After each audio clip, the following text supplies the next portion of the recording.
The laminated sheet felt heavier in my hands than it should have for something made of paper and plastic. Mr. Osterman had left 20 minutes ago, his pickup truck's taillights fading into the desert darkness like dying embers, leaving me alone with the hum of the soda coolers and the distant howl of coyotes echoing across miles of empty wasteland. I spread the rules across the counter, squinting under the pale glow of the overhead fluorescents, which cast everything in a sickly yellow hue. 8 numbered items, typed on what looked like an old typewriter, the letters slightly uneven and faded, as if they'd been hammered out decades ago and photocopied countless times since.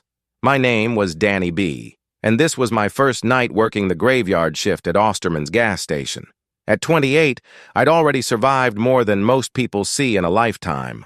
2 tours in Afghanistan as an army medic had taught me how to keep my hands steady while pulling shrapnel from a 19-year-old's chest, how to stay calm when mortars rained down like deadly hail, and how to carry the weight of soldiers I couldn't save. What those tours hadn't prepared me for was coming home.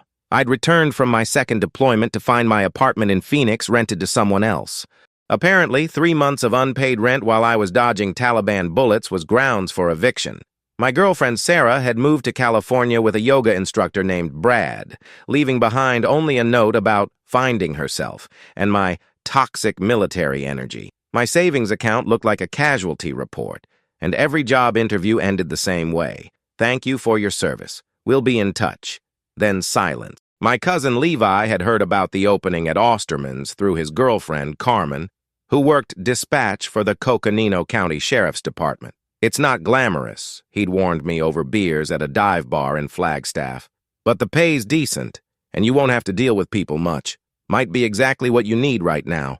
He was right about not dealing with people.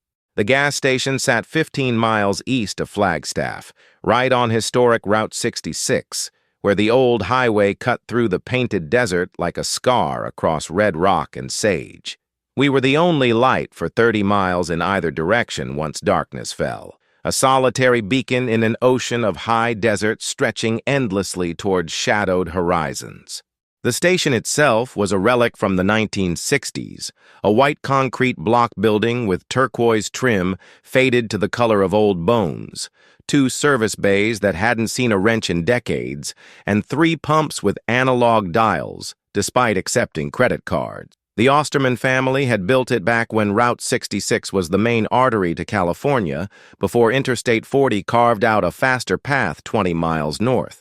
Now, we mostly serve truckers taking the scenic route, tourists hunting for authentic Americana, and the handful of locals scattered across the high desert like seeds thrown on barren ground. The nearest neighbor was the Meteor Crater Visitors Center, and that closed at 5. After dark, the desert belonged to creatures that had learned to survive in this harsh landscape: coyotes, rattlesnakes, kit foxes, and whatever else called this emptiness home. The isolation didn't bother me after the constant noise and chaos of military life. The silence felt like a balm on raw nerves.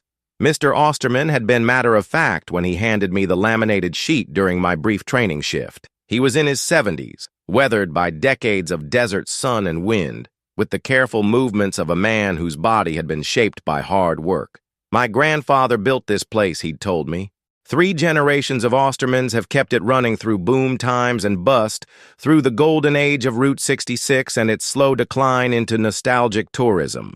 Rules, he'd said, his voice gravelly from years of cigarettes and dust storms. Night shifts are different out here. The desert plays tricks on people, makes them see things, hear things. Follow these, and you'll be fine. I'd figured it was just small-town paranoia mixed with liability concerns. After seeing things in Afghanistan that didn't make it into official reports, shadows moving wrong, sounds with no source, the feeling of being watched by eyes that belonged to no living thing, I thought I could handle whatever Arizona's high desert could throw at me. Now, alone with the fluorescent lights humming overhead and the desert pressing against the windows like a living thing, I read through the 8 rules again. Osterman gas station night shift protocols between 2 a.m. and 4 a.m. Do not look directly at the pumps. Use peripheral vision only. If you must go outside during these hours, keep your eyes on the horizon. If a customer asks for directions to the old PBLO ruins, tell them the road is washed out. Do not give them the actual directions, even if you know them. When organizing the postcard rack, never touch the ones with handwriting already on them. Let them be. If the payphone rings, answer it, but do not speak first. Wait for them to speak. If no one speaks after 10 seconds, hang up. The coffee machine will occasionally brew a pot by itself. Pour it out immediately and clean the pot with bleach. Do not taste it, no matter how good it smells. If a child comes in alone after midnight, call Deputy Martinez immediately. Do not serve them anything. Keep the radio on AM 10 between 3 a.m. and sunrise. The static is normal. If music plays, turn the volume down, but do not change the station.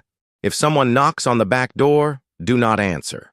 The back door stays locked from sunset to sunrise. Some made basic sense. The locked back door was elementary security. Calling the deputy about unaccompanied kids was responsible. But the rest seemed like the paranoid delusions of someone who'd spent too many nights alone in the desert, imagining threats in every shadow.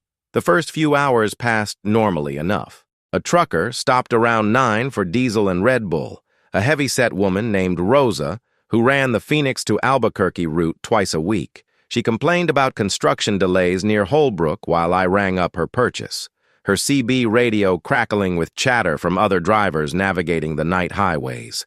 2 college kids from Phoenix showed up around 10:30, buying energy drinks and asking about ghost towns. They had the eager look of urban explorers hunting for abandoned places to photograph, all expensive cameras and hiking boots that had never seen real dirt. Jerome's about an hour north, I told them, giving standard tourist information. Chloride's further out, but worth the drive if you're into mining history. They asked about other ruins, places off the beaten path, but I kept my answers generic. I'd never heard of any old PBLO ruins anyway, so Rule 2 didn't even apply. By 11, Route 66 had emptied completely. The college kids had headed north toward Jerome. Rosa was probably halfway to Albuquerque by now, and the highway stretched empty in both directions like a black river under the star-filled sky. I settled into the routine Mr. Osterman had shown me. Count the register, check oil levels on the pumps, rotate expired milk to the front of the cooler, restock the coffee station. The tasks kept my hands busy while my mind wandered to job applications I should be filling out. Calls I should be making to figure out what the hell I was supposed to do with the rest of my life. The GI Bill would cover college, but I couldn't shake the feeling that sitting in lecture halls with kids 10 years younger would be another kind of warfare I wasn't equipped for. The silence out here was different from anything I'd experienced. Not the oppressive quiet of a forward operating base where every sound might herald an attack, but something vast and ancient. The desert stretched endlessly in all directions, broken only by the ribbon of asphalt and the pale cone of light from our parking lot floods. Above, stars spread across the sky in numbers I'd forgotten existed, unmarred by the light pollution that turned Phoenix skies into a dull orange glow. I found myself checking the windows frequently, not from paranoia, but from habit. In Afghanistan, maintaining situational awareness meant staying alive. The skill transferred poorly to civilian life. Sarah had complained that I never relaxed, never stopped scanning for threats that weren't there. But out here, surrounded by 30 miles of empty desert, the vigilance felt appropriate again. At 11:47, the payphone rang. The sound cut through the quiet like a blade, sharp and jarring in the fluorescent-lit silence. I'd forgotten we even had a payphone. It stood against the far wall, a relic from before cell towers dotted the landscape. The black receiver trembled against its metal cradle with each ring, like something desperate to escape. I approached it slowly, remembering Rule 4, answer, but don't speak first. Wait for them to speak. I lifted the receiver on the 4th ring. Silence. Not dead air, but the kind of quiet that feels occupied. Someone breathing, maybe, or the sound of wind through a distant window. There was depth to it, like listening down a long tunnel. 10 seconds stretched like hours in the harsh fluorescent light. I counted them in my head, watching the second hand sweep across the faded Coca-Cola clock above the door, its hands moving with mechanical precision through the charged silence. When it hit 10, I hung up. The phone rang again immediately. This time I hesitated, my hand hovering over the receiver. The rules didn't cover what to do if it rang twice. Part of me wanted to ignore it, but military training had ingrained the importance of following protocols, even when they seemed pointless, especially when they seemed pointless. I picked up anyway. "Hello, Danny." The voice was soft, female, familiar in a way that made my stomach drop, like I'd stepped through thin ice. "Danny, why did you hang up on me?" I knew that voice. Sarah. My ex-girlfriend. The one who'd moved to California with Brad, the yoga instructor. The one who'd left me a Dear John note while I was overseas. "Sarah, how did you—" "I've been trying to reach you for months. Why won't you answer my letters?" "What letters?" My voice came out rough. "You didn't leave a forwarding address. You just disappeared." "That's not true. I've been writing every week. I've been so worried about you."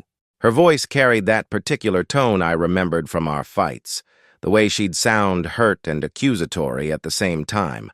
But underneath the familiar inflection was something else, something that made the hair on the back of my neck stand up.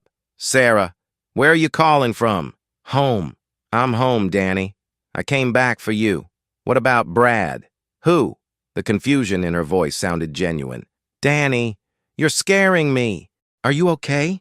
The line went dead with a soft click that seemed to echo in the empty station. I stood there holding the receiver, my pulse hammering in my ears like artillery in the distance. Sarah didn't know where I worked. She didn't even know I'd left Phoenix. Hell, she'd made it pretty clear in her note that she never wanted to see me again, that my military baggage was too much for her to handle. And her voice had sounded wrong somehow, like she was speaking through water or from the bottom of a well. There had been an echo to it, a resonance that suggested vast, empty spaces. I hung up the phone and backed away from it, suddenly aware of how exposed I was behind the glass windows. The highway stretched empty in both directions, but the darkness beyond the reach of our parking lot lights seemed thicker than it should be, more substantial. For a moment, I felt like a bug under a microscope, pinned and examined by unseen eyes. That's when I noticed the postcard. It lay face down on the counter next to the register, exactly where Rule 3 had described. The wire rack was only 3 feet away, and I was certain it had been empty when I'd cleaned around it an hour ago. In the military, you learn to catalog your environment, to spot when things change. I picked it up with fingers that trembled slightly. The cardstock felt oddly warm to the touch. When I turned it over, my breath caught in my throat. The image showed our gas station, but different, older. The paint was brighter, the turquoise trim vivid against the white concrete. The pumps were the old-fashioned kind, with glass globes on top, and the desert around the building looked less eroded, more alive, with vegetation that had long since surrendered to drought and wind. The photograph had the saturated colors of vintage postcards from the Route 66 heyday, when the highway represented adventure and possibility instead of nostalgic tourism. In front of Pump 2 sat a car I didn't recognize, long and dark, with fins like a shark. The kind of vehicle that belonged in old movies about the American dream. Even in the photograph, it looked expensive, powerful, like it was built to eat miles of highway without breaking a sweat. On the back, in spidery handwriting that looked both feminine and old-fashioned, "Having a wonderful time. The desert is so peaceful at night. Tell Maria I made it safely. Jack." No address, no stamp. Just that message, in ink that looked fresh despite the card's vintage appearance, as if it had been written moments ago by someone who'd been dead for decades.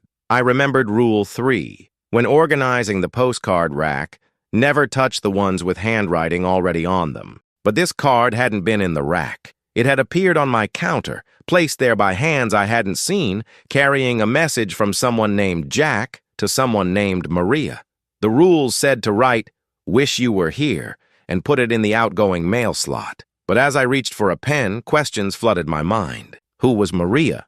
Who was Jack? And how had a postcard showing our station from what looked like the 1960s appeared on my counter in the middle of the night?